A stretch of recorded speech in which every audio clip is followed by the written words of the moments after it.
Okay, we are recording. Well, thank you everyone for coming tonight. I'm sitting here with Andy Stone, one of the co-owners of Bluestone Lane, and here we are at their fantastic Dunbar location. Thanks very much, as I say, for coming along and supporting tonight. We're going to be going over in this video the top 10 most important questions ever asked of the Australian community. Now, first of all, everyone's asking out there, who is the Australian community?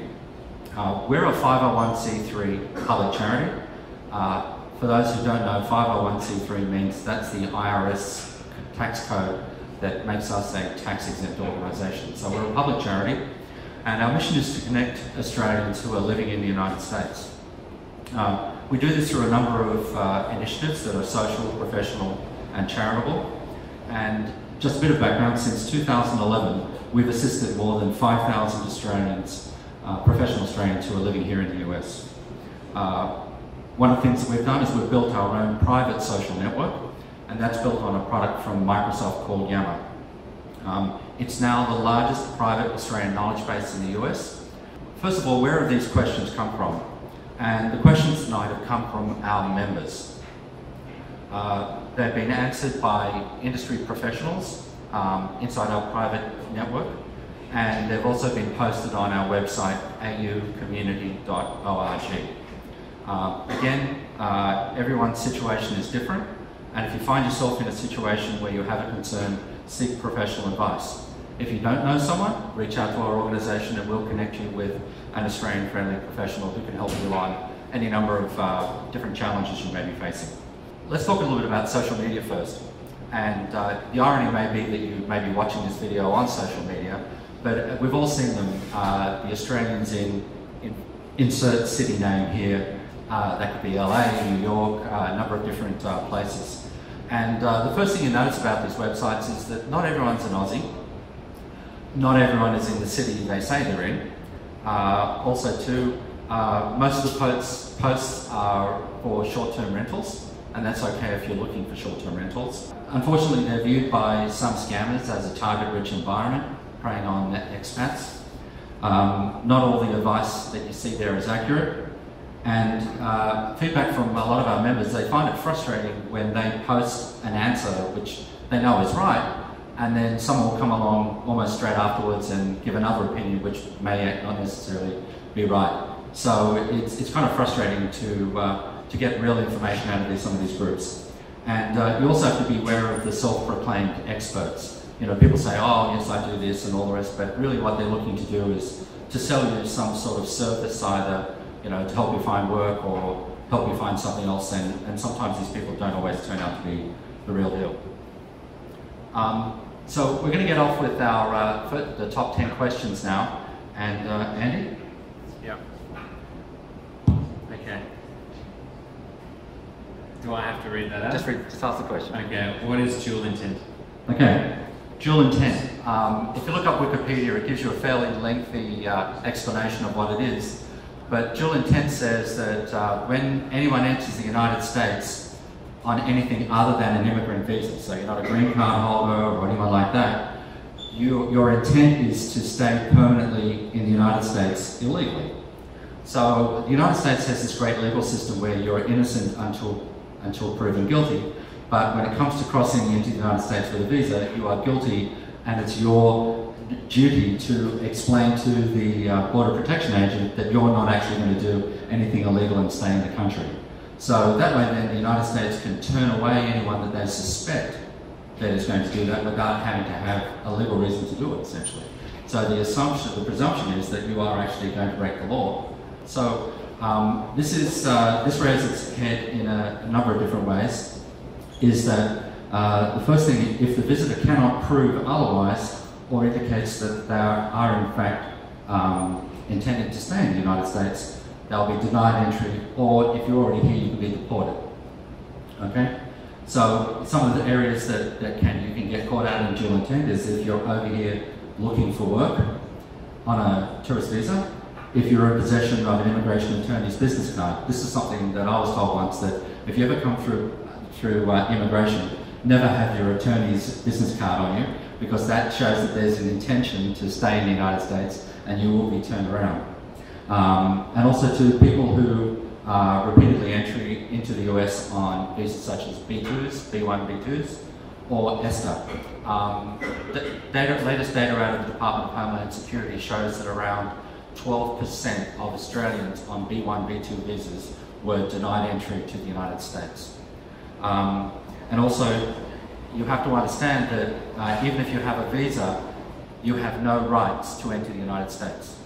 So it's a concept that some people think, well, I've got a visa, that means I can come in, right? No, there is no guarantee of entry into the United States. Number 9? Number 9. How do I find work? Okay, this is probably the biggest question we get, or one of the ones we get. So let's talk about in the context of someone who has a green card, or someone who's on a J1, or someone whose husband or wife might have an E3 and they're on the E3 dependent or E3D visa. Now, the feedback we get is that job boards tend to be a waste of time. There are thousands of people applying to job boards, and most of these resumes are machine read, so you really have no personal connection with the person that may or may not decide whether or not you're going to have an interview. So the best sources are through recruiters. Now the question then comes, well, how do I find an Australian-friendly recruiter? On our website we have some articles, and inside our private network we have articles and guidance not only on how to find these, but some recruiters actually belong to our network and are very happy to share their information inside our employment group. So we've found that, or our members have told us that that's been the most effective way for them to find work, is to build relationships with recruiters inside their industry. Also too, we've just started a new initiative with mentoring, and that is that we're trying to build networks of Australians who are already working here in the United States that are willing to help mentor other Australians who are starting off on their career. But again, buyer beware. Examine the credentials of anyone who's claiming to be that they're an expert in helping you find work, especially if they're charging a consulting fee to do that. There are people, the only people who can really guarantee that a job is there is a recruiter, because they're hiring for that position. So again, that's just one area that you have to be aware of.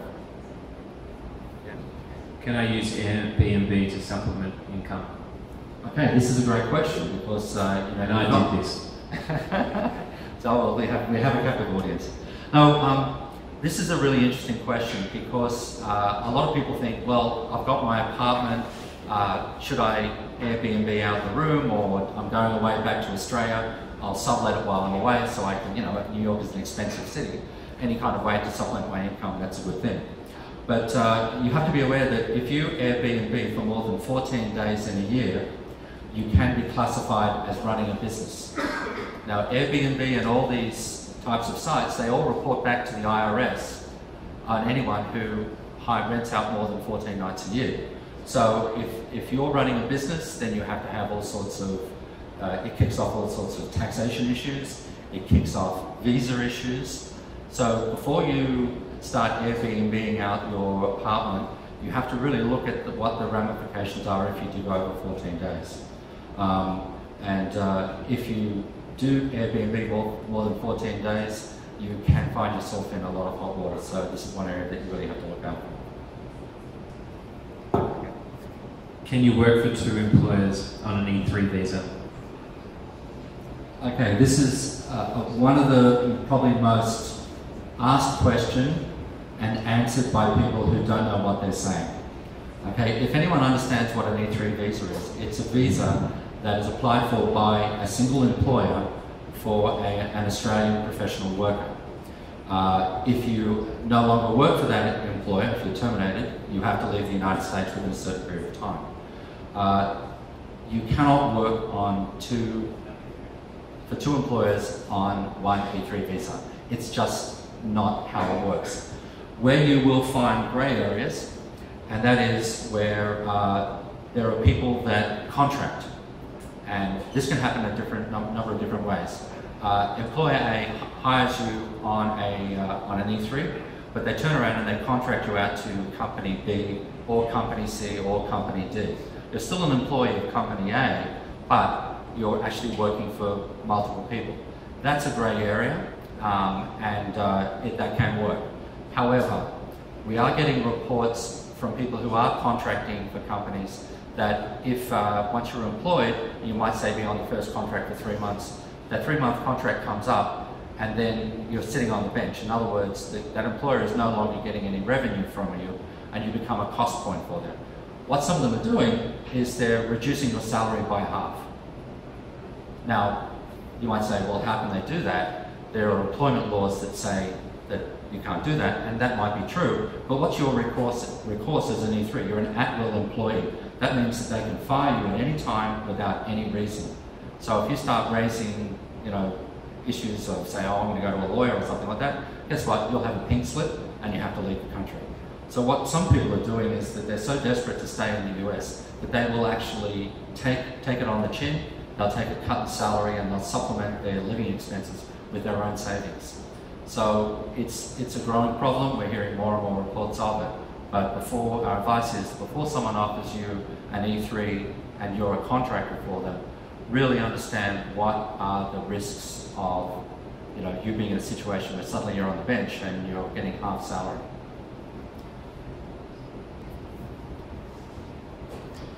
What is the substantial presence test?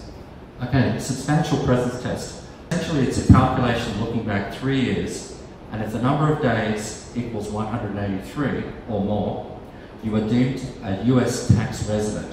That is, you have to file a US tax return, and you are subject to certain filing requirements. Now, how's the calculation work? Well, it works on 100% of the days in the current year, 1/3 of the days in the previous year, and 1/6 of the days in the year before that. So what that essentially means is that you have to be constantly aware of how many days you actually are spending in the US. Now, if you come over here and you're working on an E3, guess what? 6 months you're going to be a part of the substantial presence test. Now, that doesn't give you any rights as a citizen. It just means that you now are subject to filing US tax returns, and there are also other filing requirements. We actually have a podcast on our website. If you go to our website and look for member benefits, there's a podcast there that was recorded with a US and Australian tax expert who talks specifically about this. But once you do meet the substantial presence test, that kicks off a number of filing requirements. We're going to talk about those right now. Okay. What is a FBAR, FATCA, etc.? Okay. Commonly known as FBAR and FATCA. These are those filing requirements that I mentioned. Essentially, any person who is a US tax resident, so that's a US citizen, someone who met the substantial presence test, if they hold $10,000 in bank accounts or brokerage accounts, or are signatories on accounts or brokerage accounts outside of the United States, and on any one day in the previous year that amount equaled $10,000 or more, they must file a FBAR. It stands for Foreign Banking and Reporting Act. Now, everyone says, well, this is the mean old IRS just looking to work out where my accounts are? And the answer is no. These are really designed to, people doing bad things, tax evasion, etc. So they're not really interested in Australian expats who are over here doing the right thing. But the challenge is that if you don't file an FBAR, the fine is $10,000 US. And if you deliberately didn't file an FBAR, the amount can be 50% of what the total of all the accounts come to. So if you're an Australian, for example, over here, and the big question that comes up from this is superannuation part of this? Because it is technically a financial account outside of the United States.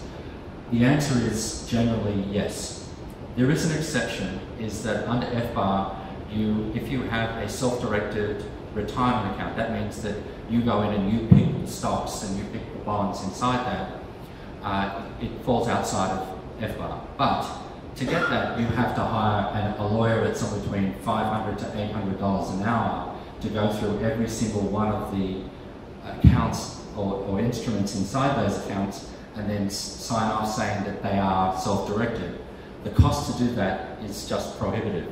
So in a nutshell, if you have a superannuation account, just include it in your FBAR. It's not a tax, it's just a filing requirement.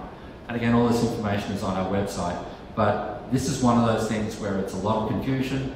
A lot of people saying, how will they know? How will they find out? Well, guess what? The world talks to each other.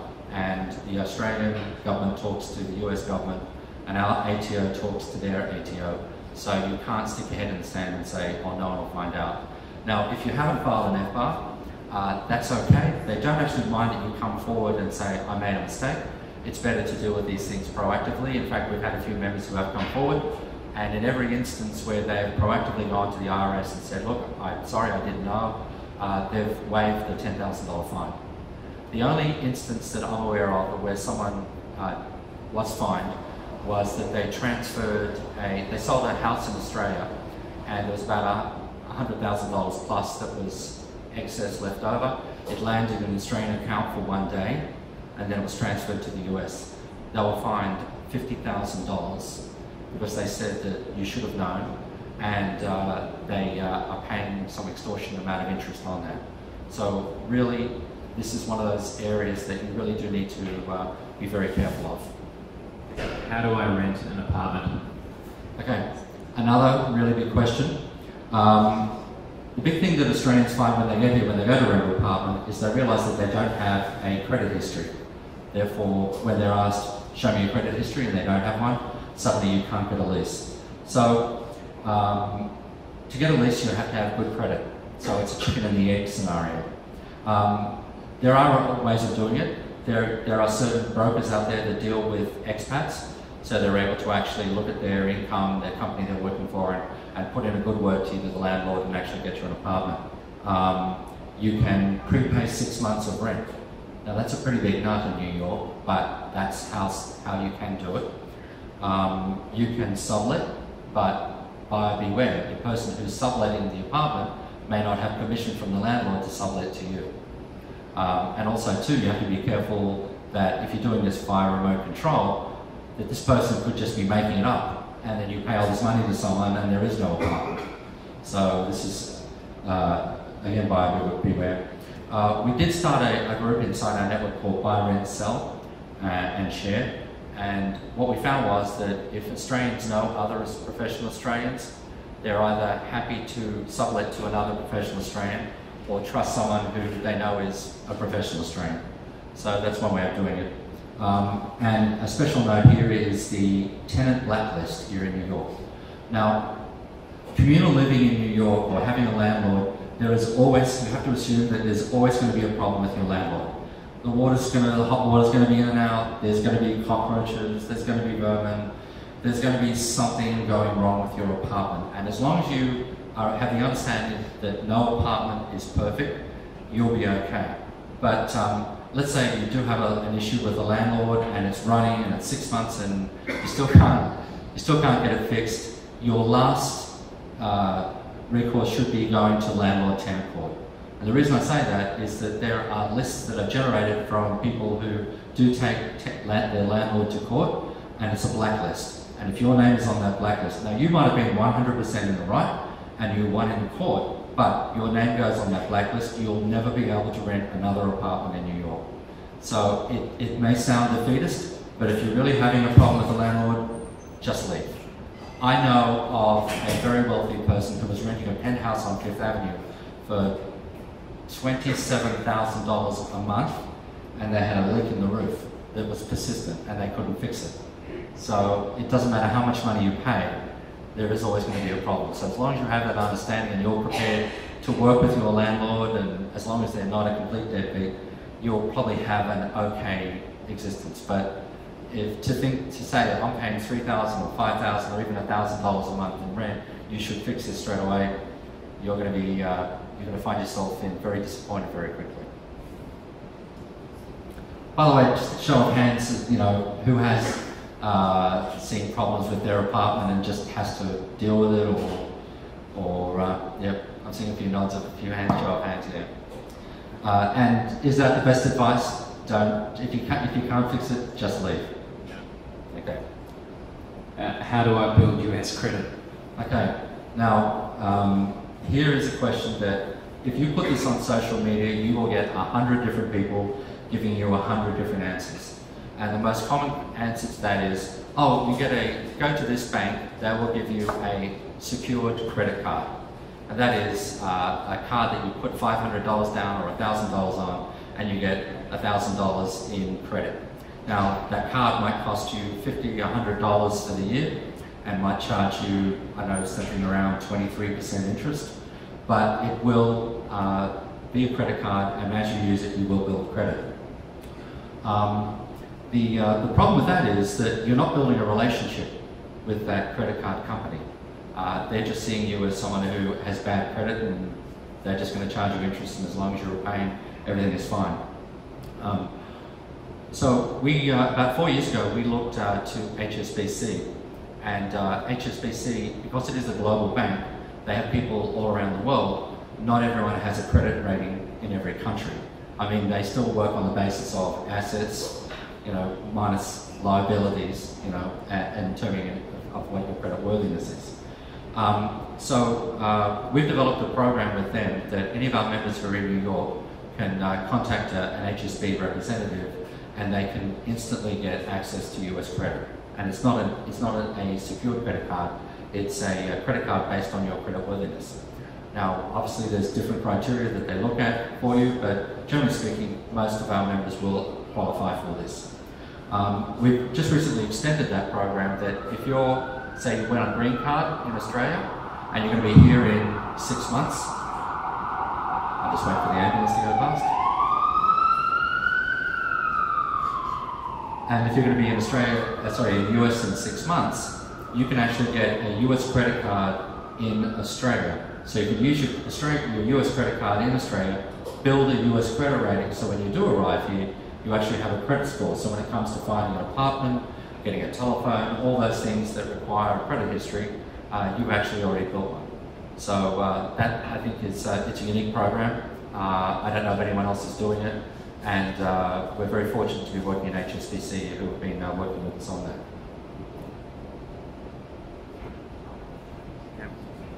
Who has the best Forex rate? Okay, again, ask this on social media and you'll get 100 different answers from 100 different people. This question is coming up a lot because, as you know, as of July 1st of 2017, Australians who are living overseas, Australian expats, now have to start repaying their student loans. The Australian Taxation Office just brought in this new guidelines. They have different thresholds. Again, on our website there's an article on this. But essentially, for years, Australians have not had to pay their student loans if they're living overseas. Well, that ship has now sailed. Now, a lot of people are saying, oh, how are they going to know? What are they going to do? I live in the United States and that's in Australia. Well, if you read the ATO website, they can do things like start actions against you in Australia, and if you're not present, that's too bad. They can even start bankruptcy proceeding against you in Australia. So this is not one of those things you can say, I'll deal with it later. And the reason that it's coming up is that how am I going to start paying my student loan back in Australia? So a lot of people are looking at what Forex rates are, because if they're paying back money, they want to make sure they're getting the best rate. Now, most people on social media are looking to B.D. Branson's company, TransferWise. That seems to be a very popular answer. But the thing is that there are different levels of Forex rates, and the average Australian expat doesn't get access to what they call a preferred rate. And this is, the preferred rates are typically accessed by companies that do anywhere from $5+ million a year. So unless you're doing $5 million in international transfers, you wouldn't qualify for a preferred rate. The good news is that we've been working with OzForex. They were US Forex, but they're now OFX globally. And we essentially have aggregated the amount of transfers that our members do. And last year, I believe, I was told by OFX that it was around $8 million was transferred by our members. So I can't actually say on camera what that rate is, because a lot of people probably would be angry.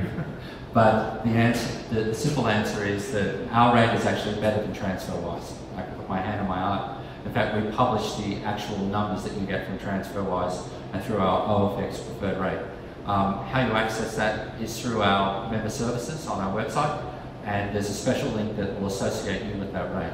So if anyone's looking to start to transfer money back to Australia for student loans, or any other reason, you should check out that rate. And we've looked at everything out there and we have not seen a better rate in the marketplace.